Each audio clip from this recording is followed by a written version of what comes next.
Okay, so yeah, this is 2 lectures in a row. The first one is about raster image correlation spectroscopy, or RICS. And then the second one is about number and brightness, or NNB. So what is the general idea of RICS? The idea of RICS is to measure, to quantify the motion of biomolecules, fluorescently labeled biomolecules, in live cells and even tissues. So some of the advantages of RICS is that it can be done on a commercial laser scanning microscope, which can be a 1 or 2 photon system, in addition, of course, to some home-built instruments. It uses a photomultiplier detector or an avalanche photodiode, so it can work in analog detection mode as well as in photon counting mode. Raster image correlation spectroscopy can provide an intrinsic method to separate out the immobile fraction, which is especially important for measurement in cells. And you can apply it to measure diffusion coefficients, to measure and distinguish binding, to measure active transport, or transient trapping, or those kinds of processes. So how does it work? So in a laser scanning instrument, you acquire an image by focusing your laser beam into a single spot. And in that spot, you excite your fluorescent molecules. And then you detect the fluorescent from that spot with a single point detector, like a photomultiplier tube or an avalanche photodiode, which are most commonly used in those instruments.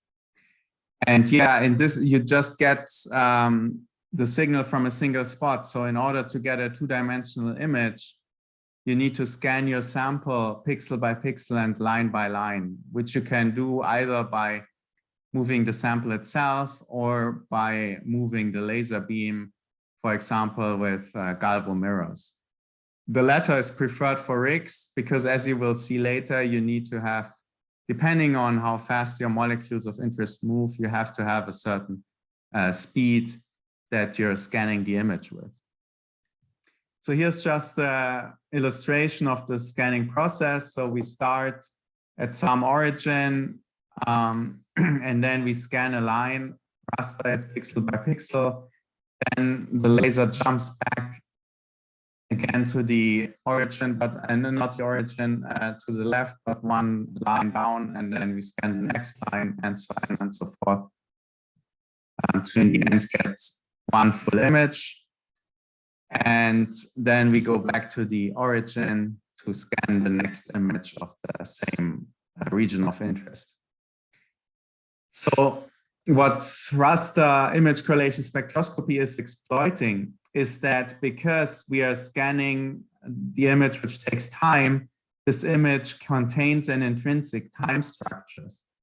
So one pixel recorded at the top left corner, for example, is recorded at a different time than another pixel at the top right corner, and so on. And because we scan, we set these parameters for scanning. We set the pixel dwell time, we set the line dwell time, we set how large the pixels are. We know exactly these parameters, and then we can use them to learn something about the movement of molecules. So typically, yeah, we have a couple of parameters. One is the pixel dwell time, and we have the line time, which is how many pixels are in a line times the pixel dwell time. But then you have to consider that you also have to jump back to the origin, to the left-hand side of the image to scan the next line. So you have this retracing time on top of it.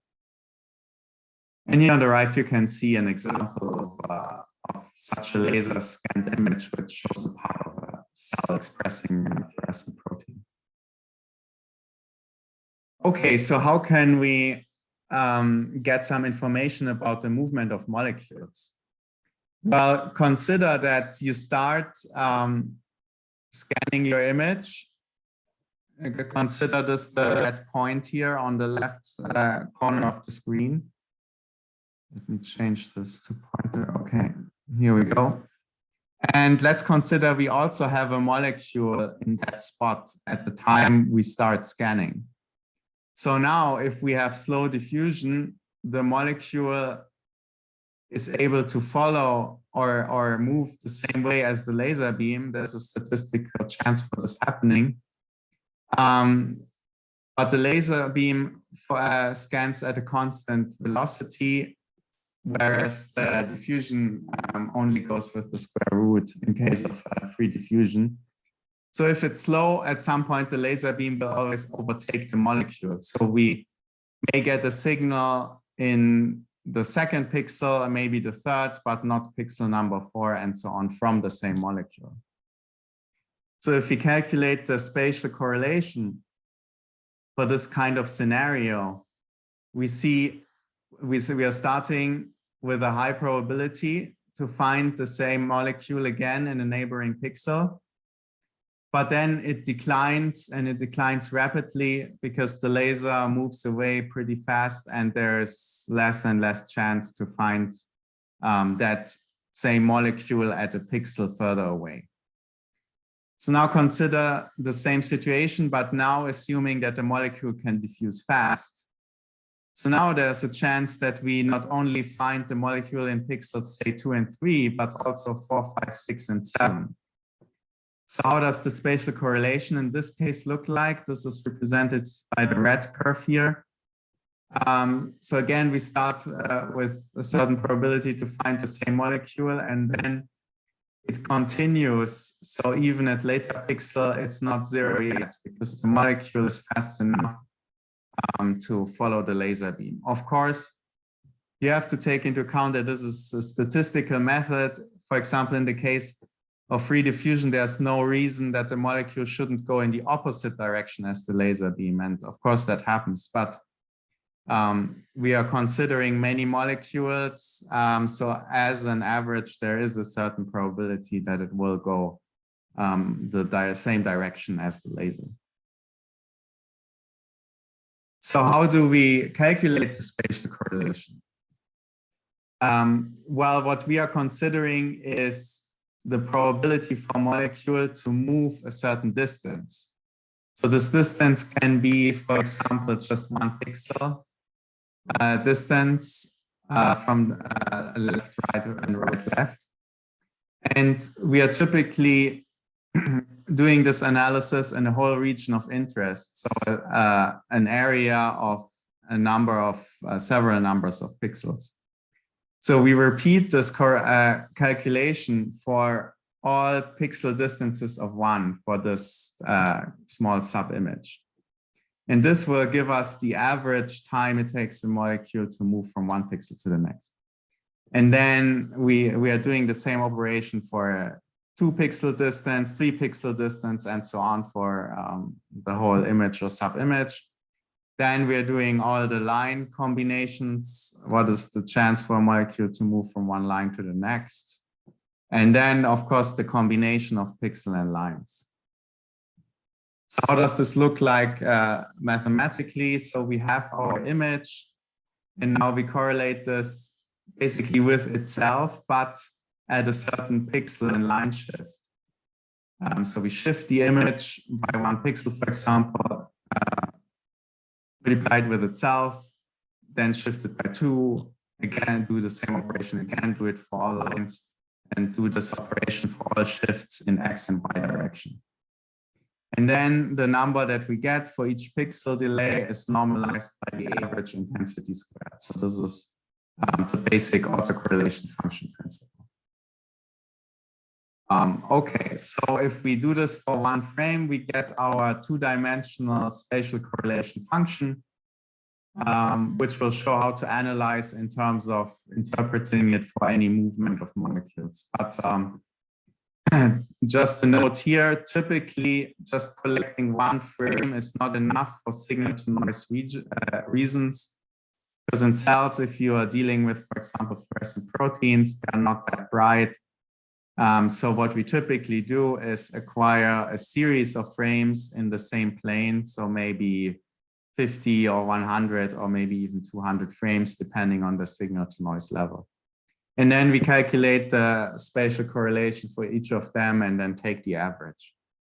Taking more than one frame also has other advantages. For example, we can, to a certain extent, correct for bleaching and also subtract the immobile fraction, which I'll talk about in a minute. Okay, so let's recap. So in the raster scanned image, points are measured at different positions and at different times also. If we consider the pixel sequence, it's continuous. If we consider the time sequence, it's not continuous because, as you know, we're scanning one line and jump back, scanning another line, jump back, and so on. Okay, so we now have to calculate the correlation function, which, because it's an image, a 2D system, is also in 2 dimensions.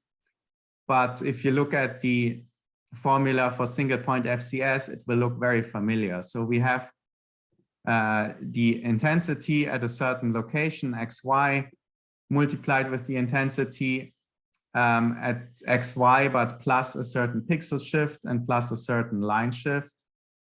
Multiply, take the average, and then divide by the intensity squared. And we can set it down to 0 by subtracting 1. So the important variables are xi and psi, which represent the spatial increments in x and y directions. So how much pixel shift and how much line shift we're taking into consideration. So as we have seen before, it's quite a lot of calculations. You have to do this for all pixel shifts, for all line shifts. So you may think, oh, maybe this will take a long time. But you can calculate this very efficiently, actually, using fast Fourier transform algorithms. So a typical image series of 100 frames and 256 by 256 on modern computers, the calculation is almost instantaneous, only a few seconds or sub-seconds. Okay, so now in the to get the information out, we have to account for the relationship between time and position of the laser scanning beam. So what does this autocorrelation RICS function depend on? Well, we have a scanning term, which is called S here, which accounts for the motion of the laser beam. And then we have the other term called G here, which accounts for the motion of the molecules. So in the following, we'll just consider free diffusion, but you can have other models for active transport or trapping of particles. So anyway, for free diffusion, the probability to find a molecule can be described by this formula here, which essentially is exponential decay. So what this function here is representing in the 2 dimension is the probability to find a molecule at a certain location. If the molecule didn't have much time to move, then you will most likely find it near the center again. So then the peak will be sharp with a high amplitude. But as the molecules are able to move away to diffuse, you can find them further away. So the probability will increase towards the periphery and decrease from the center. Yeah.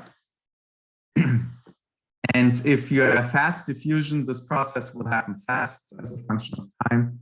If you have slower diffusion, then this decay will happen more slowly. So this width of the Gaussian function will increase as a function of time. Okay, so how, in further detail, how does the autocorrelation function look like? Again, it looks very similar to the single point FCS function. So we have this correction factor gamma, which takes into account the shape of your observation volume. If you do single photon excitation, you can assume it's a Gaussian. So this will be 0.35. Then we have divided by the average number of molecules that we have. So you could also measure the concentration of molecules, just as in single point FCS using RICS. And then we have these terms here, which incorporate the diffusion coefficient in the case of free diffusion. Then we have tau p, which is the pixel dwell time. Then c, which is the current pixel shift that we are considering. Then we have the same for the line dwell time, and line shift. And then we divide by the size of the observation volume squared, the size of the observation volume in xy squared. And then we have a second term, which has the same parameters, but then is divided by the point spread function extension in the axial direction and the z direction. So this accounts for the motion of the molecules. But then we also have an exponential decay here, which accounts for the motion of the laser beam. Okay, on the right-hand side, you see the illustration again that you have seen on the previous slide. So for slow diffusion, we expect this kind of bell-shaped curve, which decays rapidly. If you have faster diffusing molecules, the spatial correlation will extend further because the molecules were able to move to pixels that are further away. Okay. We also have to consider the pixel size, which is incorporated in this parameter delta R. And we can consider, well, what will happen, for example, if we have molecules, but they are not moving at all? How does this look like? Well, in that case, we will get just the average shape of the point spec function if we have particles that are smaller than the point spec function. If they are larger, we will actually get the shape, the average shape of the particle. And then if the molecules now can move, this will lead to a deformation in this correlation function, which is illustrated on the next slide. So here we have some molecules, for example, membrane proteins.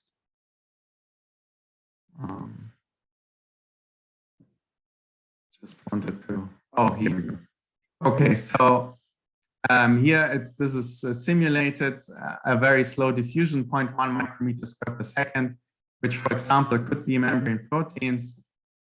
And if we raster scan an image, we just see those molecules, and then the 2D correlation function will look pretty much symmetrical. On the right-hand side is just a pseudo 3D illustration of the shape of the function in the center.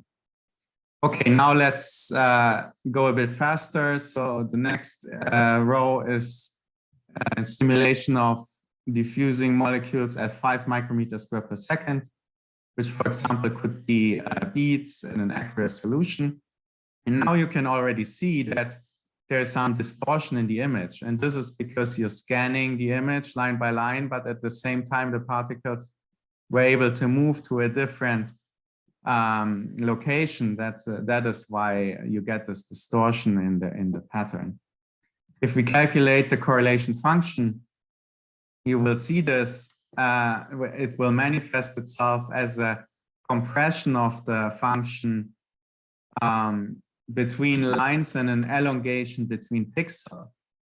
So the reason this is happening is now that the molecules can move, you have a higher probability to find them in pixels further away while you're scanning the line.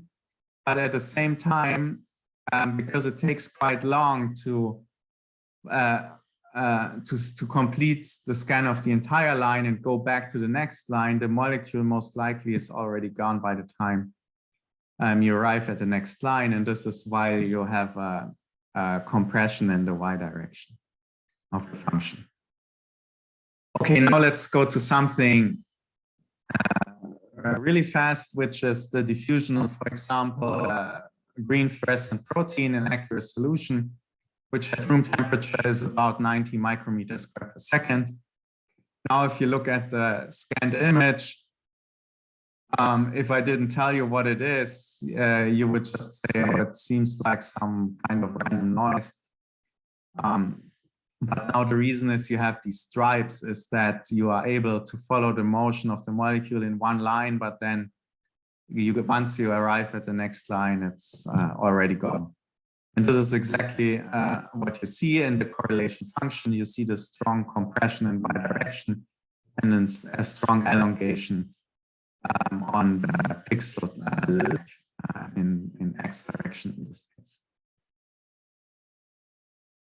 Okay, here's the similar thing illustrated for the pixel delay and line delay separately in two separate graphs. So again, this is a simulation of fluorescent particles simulated to move in an image of 128 by 128 pixels. We simulate to scan with a time of 8 microseconds per pixel, and the pixel size was set to 30 nanometer. And then the different colors represent the analysis of simulating different diffusion coefficients. So the black one is 100 micrometers square per second. And for the pixel to pixel correlation, you see you have this initially faster decay, but then you have the further extension of the tail. Again, this is because molecules are now able to move and you're likely to find them at a larger distance. Then for 10, this goes down. You have more this classical Gaussian shape. And you see that between 10, 1, and 0.1 for these settings, there's not that much difference anymore in the pixel-to-pixel correlation. So the pixel-to-pixel correlation is more sensitive for a faster time scale.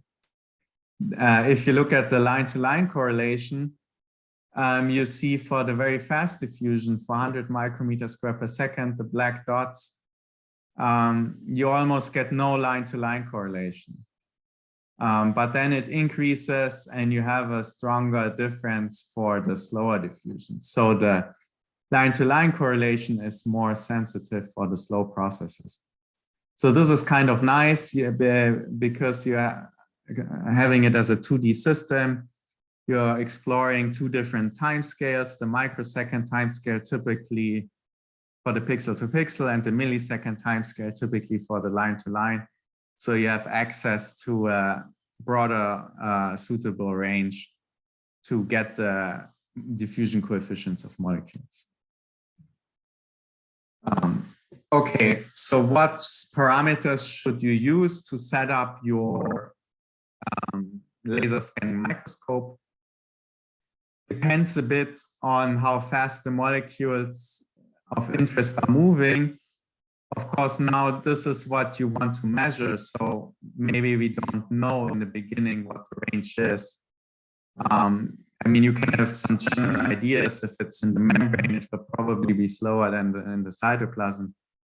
But if you're absolutely not sure, you can just do multiple tests at multiple pixel dwell times and see at which speed you're getting something. So for fast diffusing molecules like dye in solution, for example, faster than 100 micrometers square per second, you use 4 microseconds, and faster as pixel dwell time than 8 to 32 microseconds for slower molecules in the range of 1 to 100 micrometers square per second, which is the typical range for the motion of protein in the cell cytoplasm, and then 32 to 100 microseconds for slower molecules, 0.1 micrometer square and higher, which is more in the range of a membrane protein, for example. Okay, the next parameter you have to consider is the pixel size. So what we need to do is we need to set up the instrument that the size of individual pixel is about 3 to 4 or 5 times smaller than the size of the point spread function of your instrument.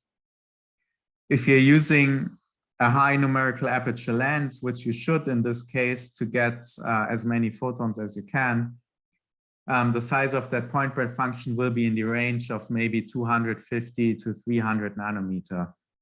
For example, for a numerical aperture 1.2 watt immersion lens is one that we typically use for those kinds of experiments.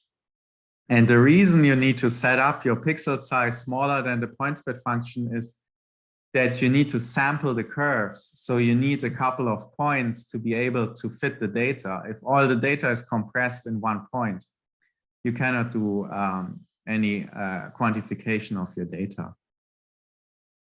For the molecular concentrations, it's similar to conventional FCS methods like single point FCS. Typically, these methods work well at the nanomolar range, like 100 picomolar maybe to 10 or 100 nanomolar. But it depends on the signal to noise behavior of your system, the brightness of your molecules, but that's kind of the general range.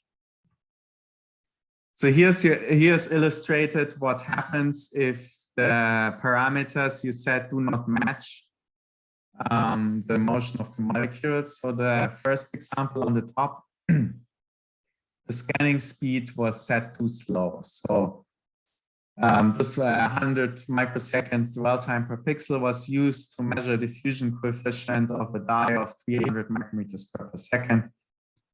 And you can see that it extends, you have a very long tail because the dye moves faster, much faster than the laser beam, so you're not able to capture the full decay. So your data set is kind of truncated, which will give you a problem in the fit.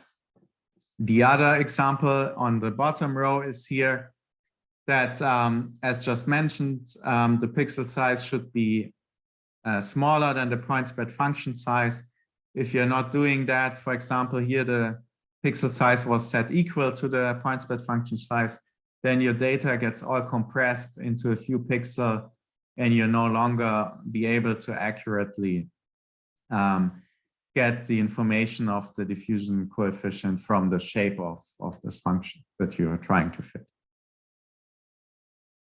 Okay, let's look at some examples. This was a solution of EGFP. So you see a single image of that solution. The acquisition was set to 128 by 128 pixel for microseconds per pixel, which in this case resulted in a line dwell time of 5.4 milliseconds. And the pixel size was set to 23 nanometer, which well oversamples the point spread function. So this is the resulting spatial autocorrelation function. And then if we are fitting the model for free diffusion to it, which you have seen on the previous slide, in this case, we got about 100 micrometers squared per second, which corresponds well to the expected diffusion constant of EGFP in solution. Okay, so let's explore this a little bit further using different data analysis settings. So in this case, a total of 500 frames were collected, but only on the top row, different fractions of those number of frames were analyzed and different regions of interest were used. And the top row is for the correlation amplitude and the bottom row is for the diffusion coefficient. So let's look at the correlation amplitude first. So we see the bars on the leftmost, which says 256.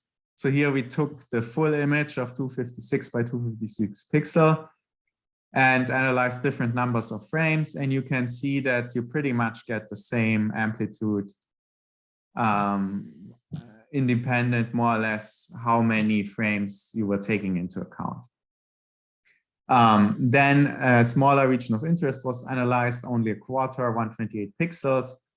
You see you still get a pretty much reliable results, even as you reduce the number of frames you include in the analysis.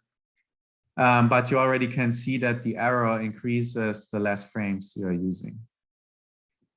Further reducing to 64 pixel, again, the error increases, and then 32 pixel, you see that, well, at 1 frame, the result becomes kind of unreliable. But still, it's pretty much consistent, so the amplitude seems not to be too sensitive to these variations. Now let's look at the diffusion coefficient. So again, we have different sizes of the regions of interest, 256 down to 32 by 32 in these color-coded bars. And then on the x-axis, in this case, we have the number of frames analyzed. So 100 frames, you analyze 256 by 256, 128 by 128, you get the same result. Then 64 by 64, you almost get the same result, but then 32 by 32, you underestimate the diffusion coefficient significantly. And this trend continues the less frames you analyze, but of course, the less frames you analyze, also the other results with the larger region of interest have a larger error. But you can see that with the small region of interest, you systematically underestimated the diffusion constant. And the reason is now, because you have fewer pixels, you're not capturing the full decay anymore.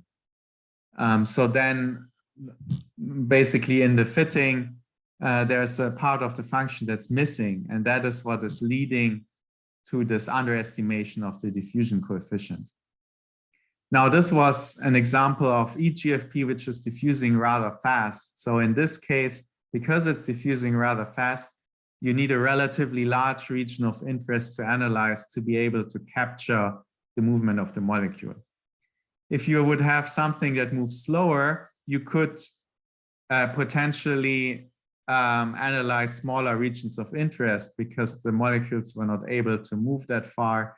So you'll still be able to capture the decay in, let's say, a region of maybe 16 by 16, if your molecules are sufficiently slow and you have sufficient signal to noise.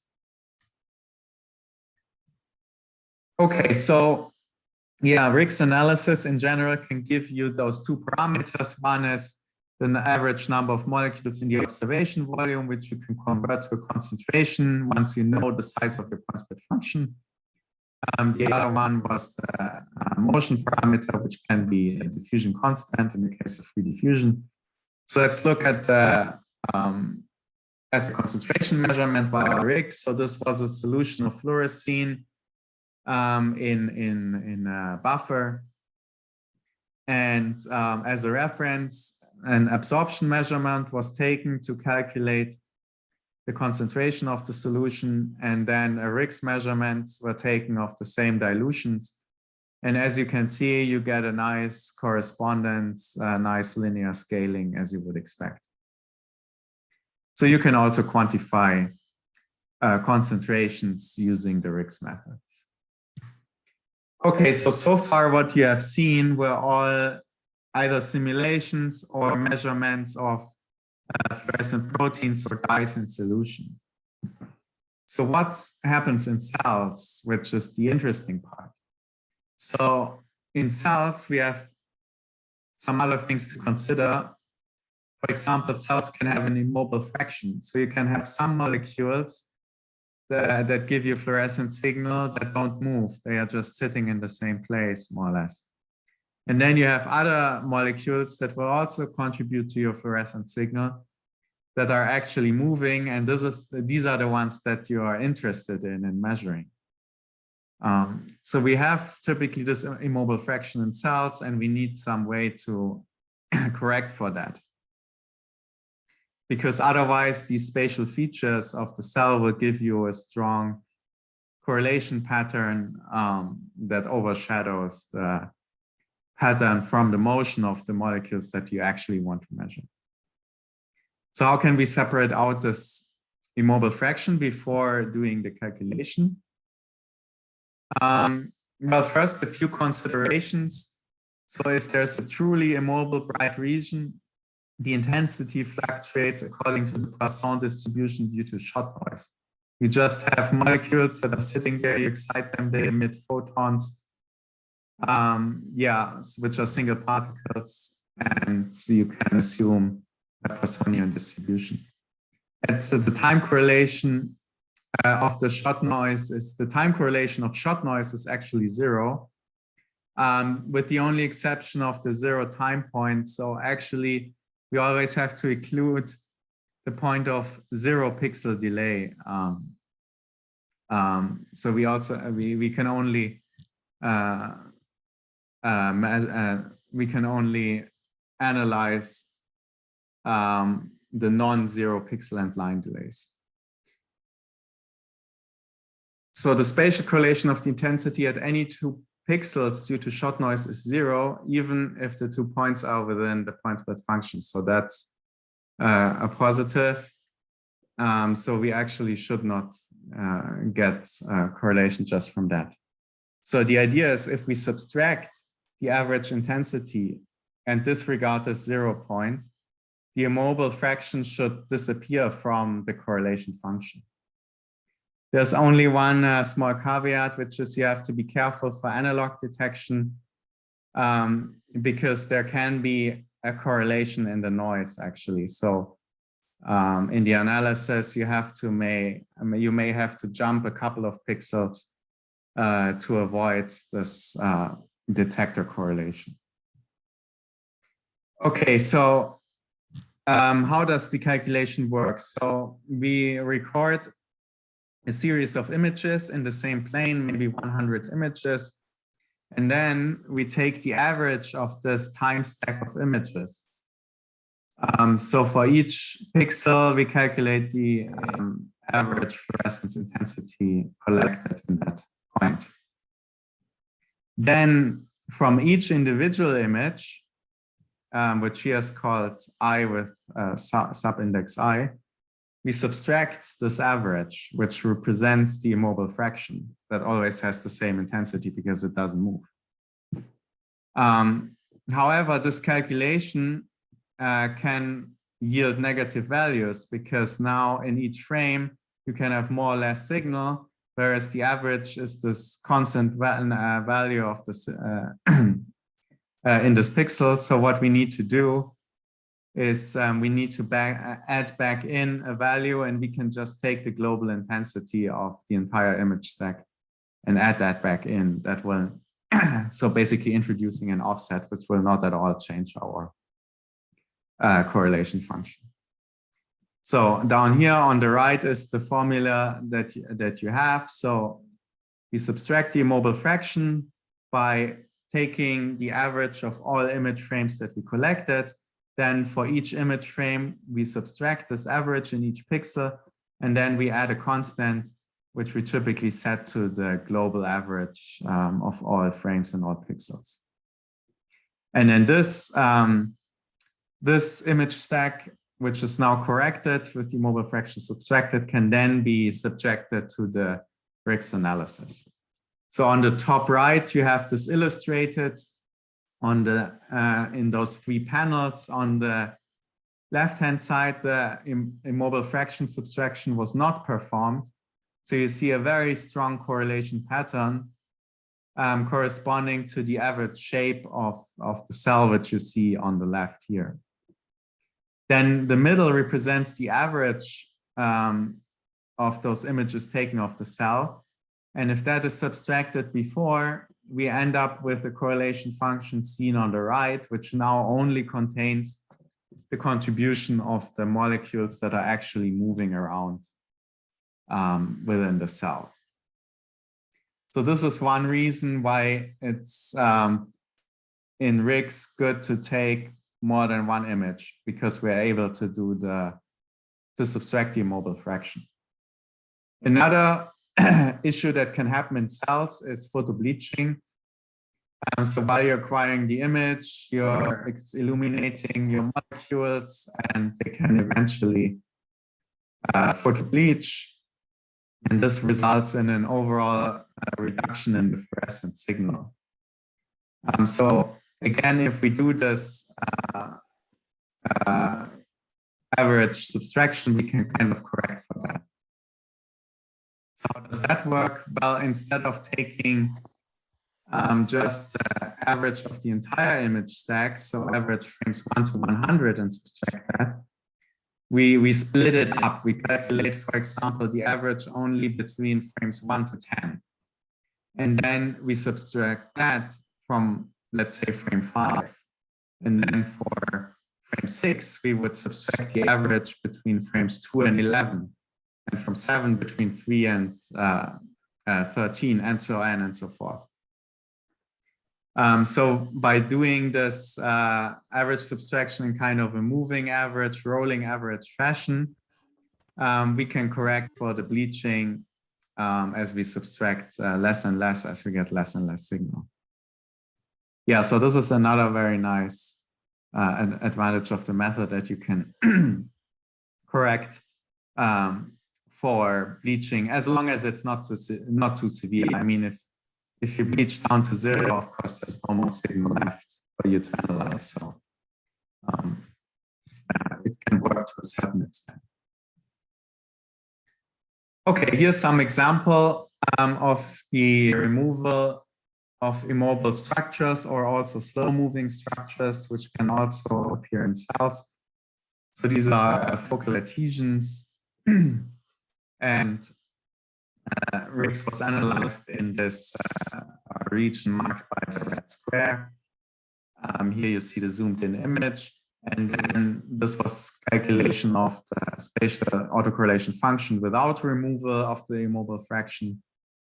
But then when the immobile fraction is removed, here you see the adhesions disappear, because at least in this current state, there was no dynamics going on. And what we were left with was only the autocorrelation functions of the molecules that are moving around those focal adhesions. And then fitting this using the diffusion equation and entering the parameters, pixel size, pixel time, line time, and size of points width function that were used in this acquisition, we get that in this region, there were 2 components for diffusion, 1 component diffusing at 7 micrometers square per second, and another slower component at 0.5 micrometers square per second. So let's look at a few examples to further illustrate the raster image correlation spectroscopy. The following examples look at cell migration, which is an important biological process in many responses. And the cell forms these adhesion complexes that it can grab onto extracellular structures. And there are many molecules involved in formation, assembly, disassembly of these adhesions, connecting with the outside, connecting with the inside of the cell across the cell membrane. And one of those molecules involved is called paxillin.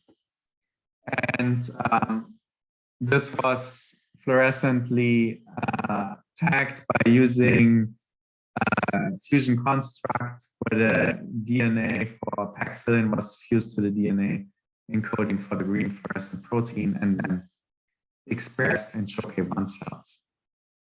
So this is, you see a typical image acquired in the laser scanning microscope, and those bright spots are the focal adhesions near the glass, where the cell connects to the coating of the glass, which in this case, I believe, was fibronectin. Okay, so now in the acquisition, the number of frames, so 100 frames or so, were required. And then you can calculate the diffusion coefficient in regions of interest. So in subregions, for example, 32 by 32 pixels. So if you do that in the cell cytoplasm, you get that this paxillin-EGFP fusion is diffusing in this case at about 10 micrometers square per second, which is quite fast. But then if you shift your attention to other regions near focal adhesions, you see there the paxillin-EGFP is moving much slower, 10 times slower, about 1 micrometer square per second. And you can even find other regions where it's down to less than 1 micrometer square per second. And here's an example of how to kind of create a diffusion map. So you define a size of your region of interest, again, maybe 32 by 32 pixel. You calculate the diffusion coefficient based on the RICS analysis in that region. Then you shift the box, calculate again, and then get a map in this fashion, the entire image. So in the panel in the middle, you see the result for the correlation amplitude, which is inversely proportional to the number of molecules that were detected. And then on the right-hand side, you see a map of the diffusion coefficient. And you can see this heterogeneity where more towards the center, you have faster diffusion of the paxillin in the cytoplasm. And then near the adhesion, where the paxillin molecules cluster together and then bind to the, or are incorporated into the adhesion complex, then the diffusion is slowed down. Okay, so, but for these maps, one limitation is that the spatial resolution of those maps is limited because the resolution of the microscope is limited to begin with. Can you hear me? If the resolution of the microscope is, say, 300 nanometer, then the resolution of the diffusion coefficient map is not 300 nanometer because you need to have it within a region of a certain number of pixels. So the effective spatial resolution of your diffusion map is maybe on the order of a couple of micrometer. Nick, can you hear me? Yes.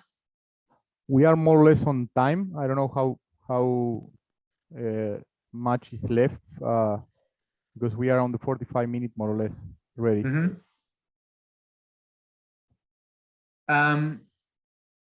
I can, I mean, I have this part about the super resolution and then the number and brightness will be shorter. Okay, continue, go ahead. Okay, thank you. So back to the resolution limit. So typical optical resolution with a high numerical aperture objective lens in XY direction is on the order of maybe 200 nanometers, and in Z direction is maybe on the order of 500 nanometers. So this limit has been overcome. There are several approaches. One of them is stimulated emission depletion, which relies on switching the fluorophores, optically switching the fluorophores between a dark state and a bright state. And how this is switched is using by the principle of stimulated emission. So if you consider a fluorescent molecule, if you hit it with a photon in the excitation spectral range, you can transfer it from the electronic ground state to the first excited state. And then to go back to the ground state, it can spontaneously emit a fluorescence photon. Because you have vibrational decay and relaxation of the molecule, this spontaneous emission is typically redshifted with respect to the excitation spectrum. Now, alternatively, what you can do, if while the molecule is in the excited state, if you hit it with a photon that's within the emission range, you can induce the release of the fluorescence photon, which then is called stimulated emission. Otherwise, you just have to wait, and after some time, which is the fluorescence lifetime, it will go back to the ground state. So STED microscope leverages this principle by overlaying the excitation spot with the depletion pattern in the form of a donut, which has zero intensity in the center. So what is effectively happening is you excite molecules that are within your diffraction limited area. So let's say 300 nanometer. Then you hit it with the depletion beam. So you will induce the release of the photons on the periphery, but not in the center where the intensity of the depletion pattern is 0. So only the molecules in the center can spontaneously emit fluorescence, which is the one that you're detecting. And by increasing the intensity of the depletion beam, you can shrink down your effective observation volume. So this is illustrated here. You see a regular confocal microscope with an example image of fluorescent beads, and then once you apply the depletion beam, you can shrink down the effective point-spec function and ends up with higher spatial resolution. This can be quantified by extending the equation for the resolution by this factor 1 over s, where s is the square root of the 1 plus this intensity of the STED beam divided by the saturation intensity of the molecules for depletion, which depends on the absorption cross-section and the lifetime of the molecules. And then here's just an example of increasing the STED power, and you increase the optical resolution. And here's an example image of microtubule labeled little dye, and then on the left you have confocal, and on the right you have the subtraction STED image. So how does this apply to the raster image correlation spectroscopy? Well, now we have a way of shrinking the effective point-spec function, so we can use smaller pixel size to scan. The other maybe advantage is that because we are probing a smaller volume, considering the same number of molecules, on average, we now have less inside the smaller volume, so the fluctuations will be larger, which will increase the correlation amplitude. Here's just an example of the lipid bilayer where we have lipids DPPE labeled with a far-red dye R2647N, and you see the measured number of particles as a function of the area, where the area was controlled by increasing the STED power, and it scales. And the same you can see for the diffusion time, which is the average time it takes the molecule to cross the observation volume. And as we shrink the observation volume down, or the observation area in this case of the membrane, the transit time, of course, will be less. So going back to the cells, this is R2647N DPPE to label the plasma membrane of these XTC cells. Here is a confocal acquisition of the cell, and if we try to analyze very small regions using the RICS method, you see it's very noisy because we don't have enough spatial resolution. But once we apply the STED, you can see that it's possible to measure the diffusion of the molecules in smaller regions of interest. So to summarize, the RICS method is able to measure the motion of small molecules, cytosolic proteins, and also transmembrane proteins that diffuse a little bit slower. For very large protein aggregates moving very slowly, other methods may be preferred. So the typical time scale of observation for RICS is the pixel dwell time in microseconds and the line time in milliseconds. And you can use temporal image correlation methods, which do frame-to-frame correlation to access the slower processes on the minute time scale. Yeah, so temporal image correlation, the time resolution is second. You have a spatial resolution at the single pixel level, which is good for large aggregates. Then we have RICS on the microsecond to millisecond time scale, with a spatial resolution of the diffusion map of maybe 2 micron or so. And then you can improve upon the spatial resolution by applying STED.